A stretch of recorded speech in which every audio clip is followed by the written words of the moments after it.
this episode of Carnage, we're going to trick up Dad's ute by doing the shift kit and doing the converter.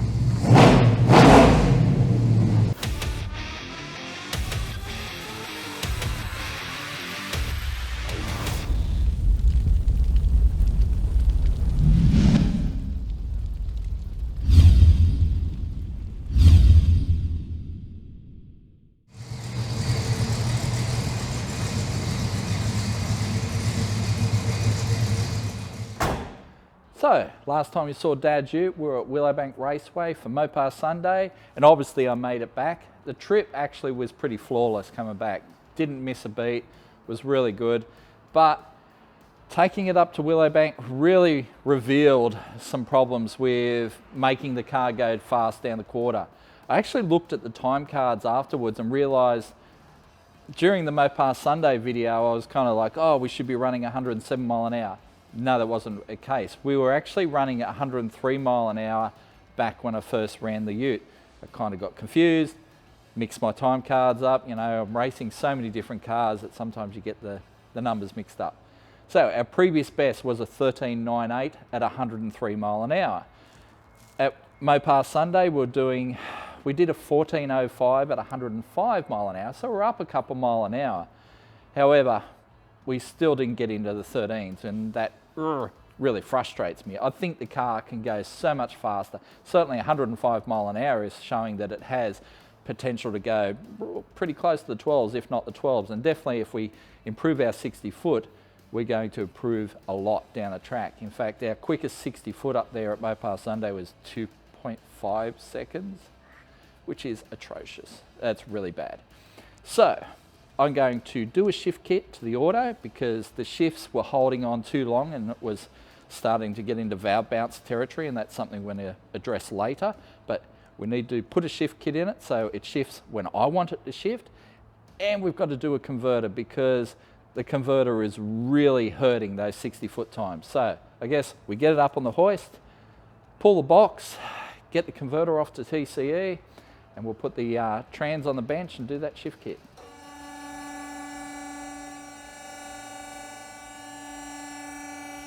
So I'm just going to wind it over to top dead center because I'm going to pop the dizzy out.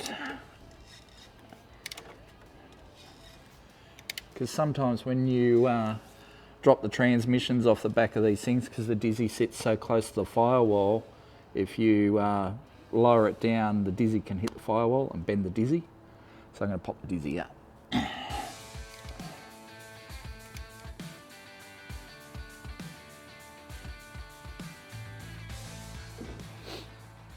I still love this part.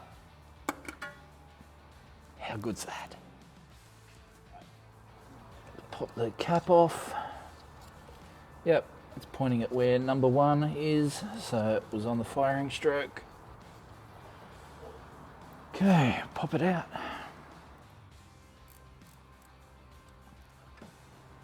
There we go. So, this is the infamous Pro Comp Dizzy. And that's going to go back to Narrabri. I'm going to send that back to Dion Bennett. Yeah, thanks Dion for the lend of that. We'll send it back in the post shortly, and that got us out of a lot of trouble.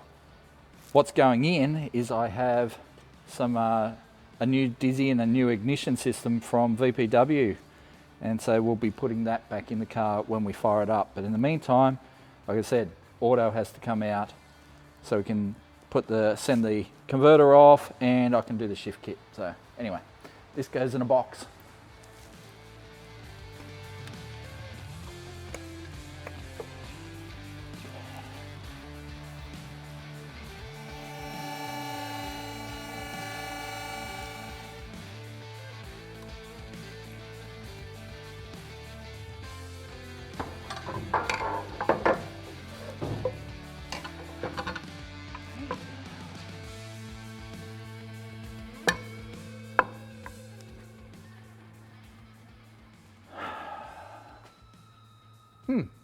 It ain't leaking.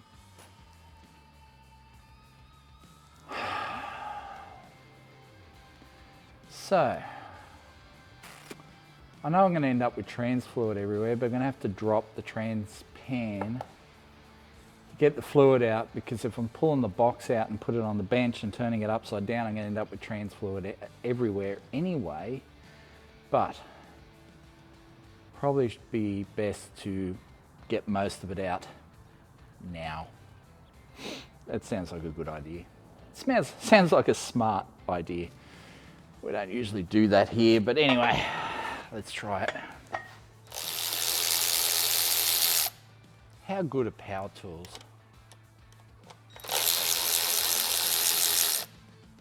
They are so good.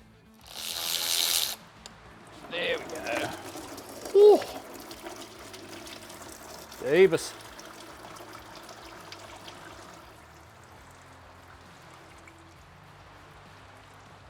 At least the fluid's nice and clean.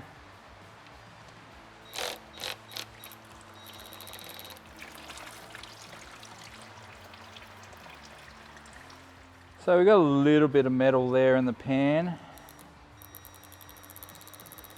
but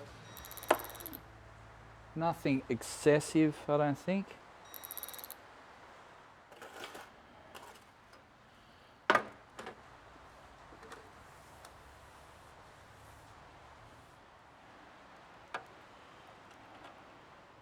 So I gave the trans pan a bit of a wipe on the inside, just to pick up any loose bits of metal or whatever, just so when I pull it out and flip it upside down on the bench, all that crap doesn't fall down inside the trans. That would be unhelpful. But yeah, we're going to pull the whole thing out, do this shift kit, get the converter out.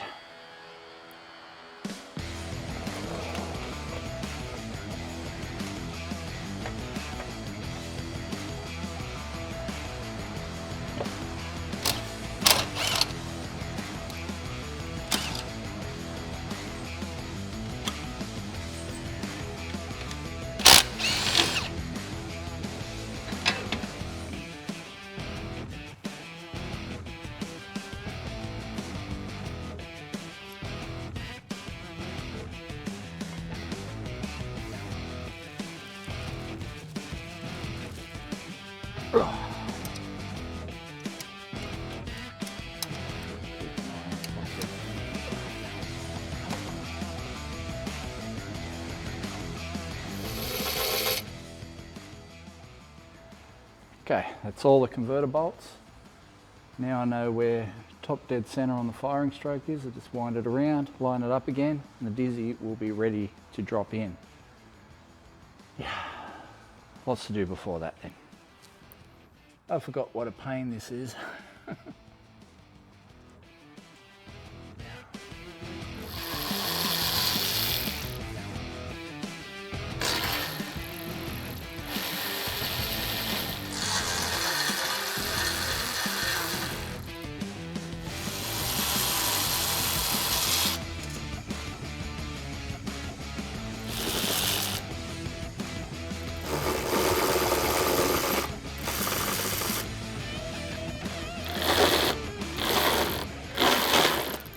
Okay.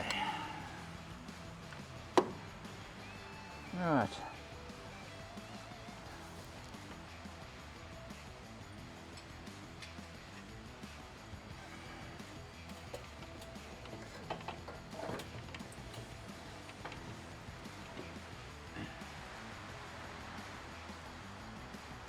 All right. Okay. All right. Converter, come hither. Right. Oh.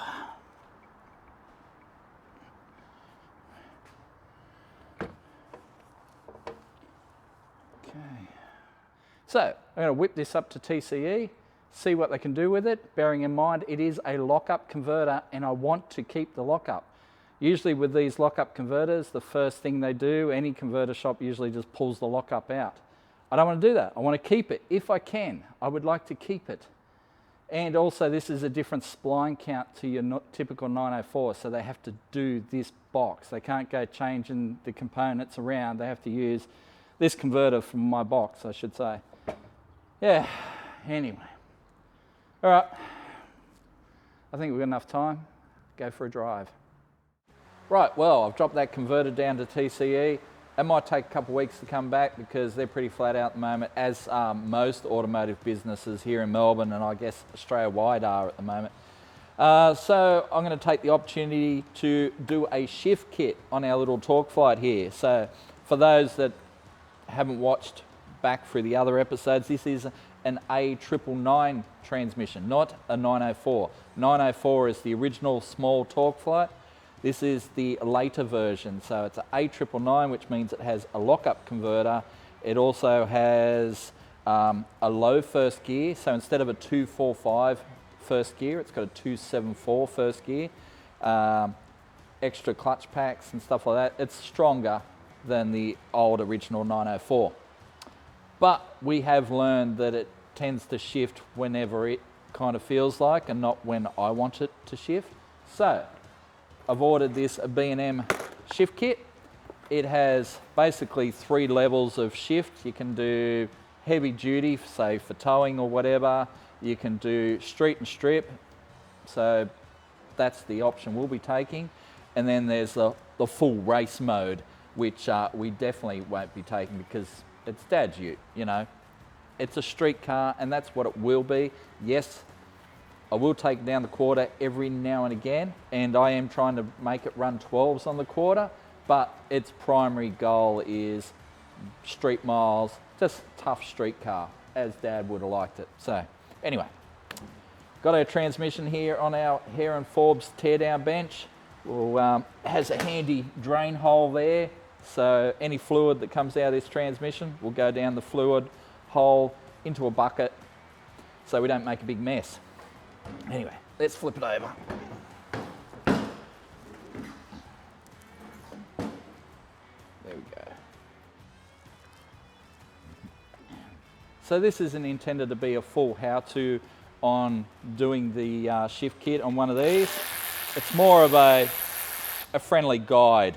Obviously you want to follow the instructions in the box to the letter.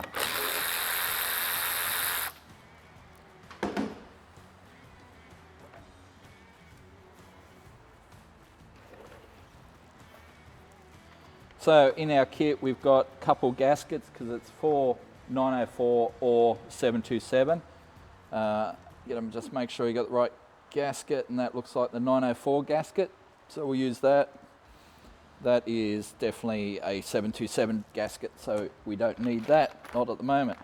Then it also comes with a whole bunch of springs, some drill bits, bearings, all sorts of stuff, and most importantly, instructions, plus a new filter. Beauty. All right, we need this and we need this for the moment. So the instructions are fairly comprehensive. There's several pages there. It obviously covers, you know, the 904 and the 727. So some things apply to that and some apply to the other. I picked this particular kit because it actually says it suits A999, where a lot of the kits kind of just go, oh, it suits 904. So I made sure that this was the right kit for my box. So we'll just start at the start, which basically means pulling off the valve body.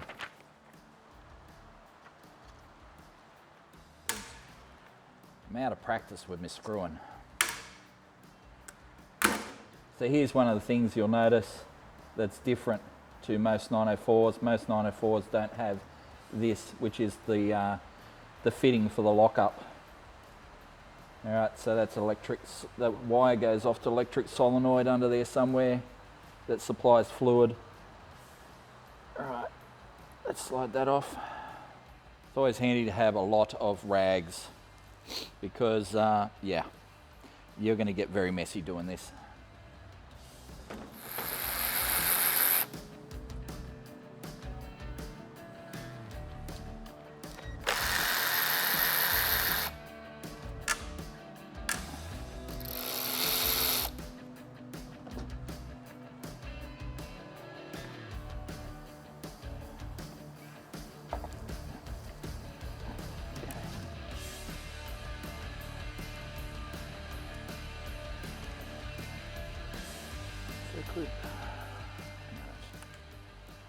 Right, so that is our valve body.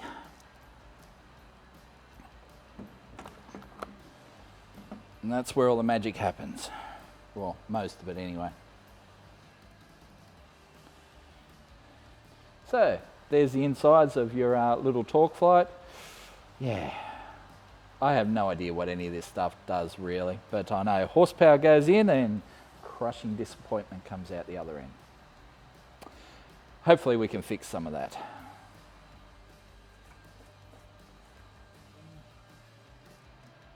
$25 maybe? Yep, T25. So we start things off by disassembling our valve body. We've got to separate that, take the plate out of it. We've got to drill some holes in the plate.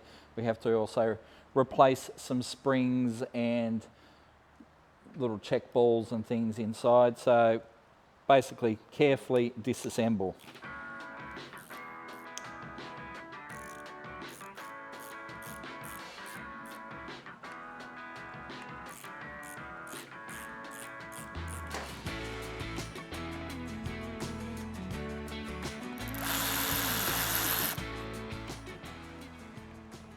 Okay, when removing all these bolts coming out of the valve body, it's best to check, you know, if they're all the right length or same length, which I have. So there's no special bolts or screws that have to go in specific holes. If you do find something that's oddball, make a note of it so you know exactly which hole it has to go back in. But now we should be able to separate the two. Look, maybe go up this way. Ah, we got one there, actually, for this.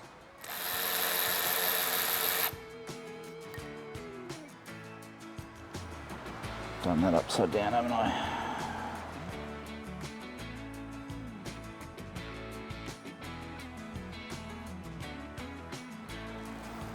Sure that one is there.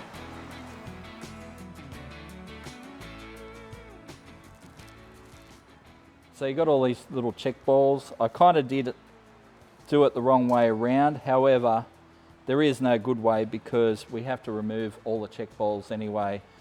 And then there's a diagram in the instructions that show exactly where they all go back into. But we have to pull it down that far that basically all the check balls have to come out of it anyway.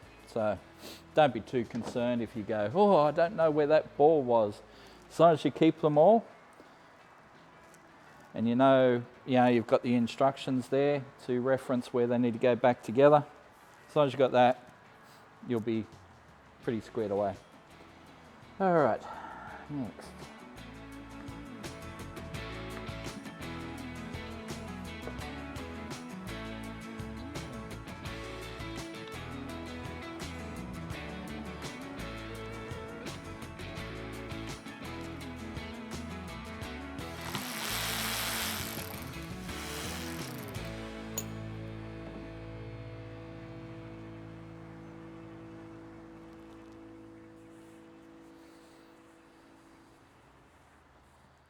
Voila, which is French for I've done something stupid.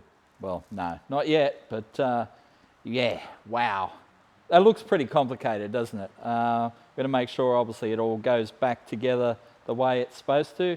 Obviously, I've arranged all the pistons and springs as they came out of the valve body, and thankfully the instructions are pretty clear on what needs to go back in and what needs to be modified. But we do need to go down to this point because yeah, we've got to do some drilling on this. Yeah, it's getting that in depth. But you can imagine what it looks like inside a modern 10-speed automatic gearbox. I mean, those things must be just black magic. As it is, these things are pretty, like mysterious. Yeah, hopefully I get this right, because it was a good working gearbox. Let's hope it remains so. Hey, I haven't screwed one up yet.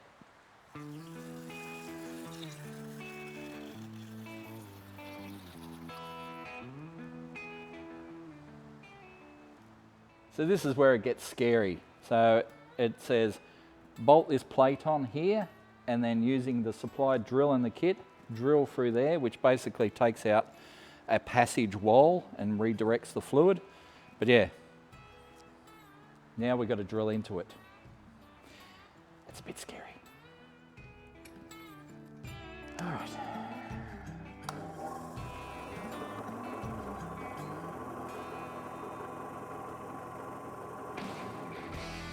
Just that much.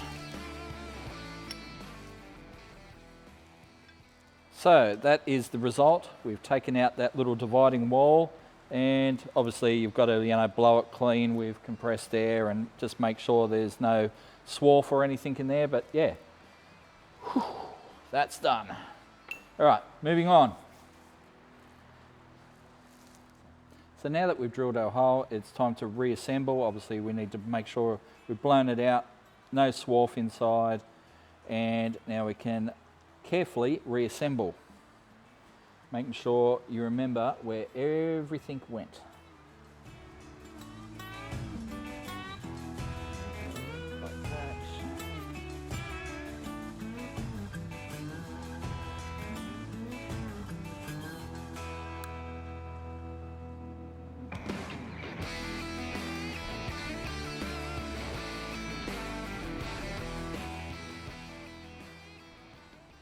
So this is going to be fun. This is the throttle valve, and it wants me to shorten it by 5/32 of an inch, whatever that is in millimeters. But basically it ends up that we have to leave it, it's got to be 7 mil when we're finished, basically. So I've got to take that much off it and then chamfer it. It's going to be fun.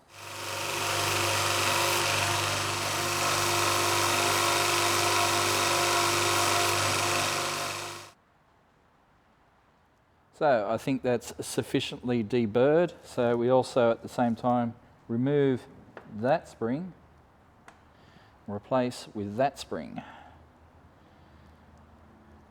Feels a bit firmer. Cool. Yeah, much firmer. Reinstall the original converter, lube, oil, valve, switch valve, and spring, and whatever that is.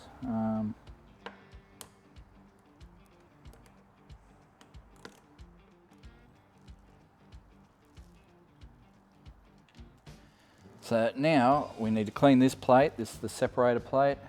Clean it, and we've got to drill some holes in it. Additional holes.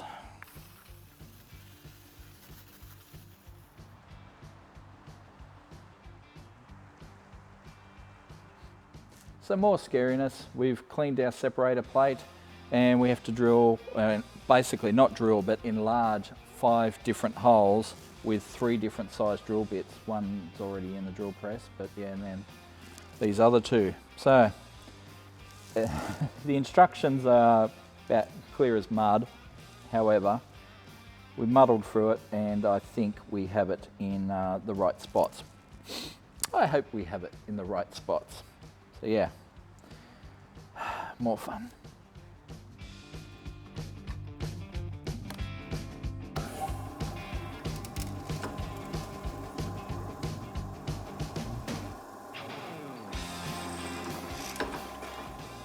So now that we've drilled our separator plate, we've got to remove a couple of check balls. So he goes away.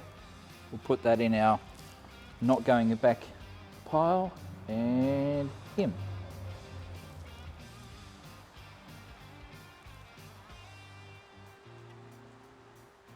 Now it's time for reassembly, and you got to just make sure everything is absolutely spotless. So yeah.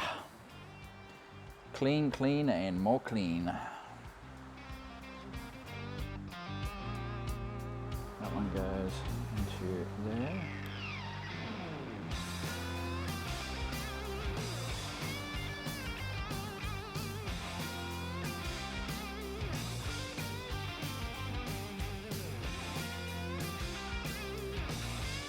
One in there, which I'm guessing goes there. So there, like that. So we've got our valve body all back together, all the check balls in the right spots, all the holes drilled, fully assembled, ready to go. Now it's the transmission side. And we start off by taking this spring and tossing it in the bin. Then we take that out and we get this rod from our kit and stick that in there. And then in there.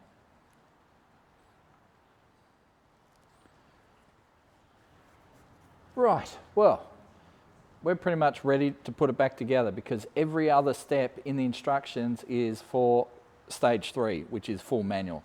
We don't want to go full manual, we want to keep it streetable. So basically, yeah, it's time to valve body back in, filter in, pan back on, seal it up. Let's do that.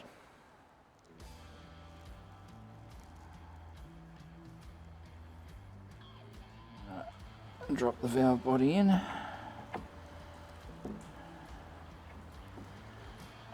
Push our neutral safety switch in. Come on, baby. There we go. In she goes. Right, there it is. Valve body is seated. Now we'll screw that down, filter on, seal her up.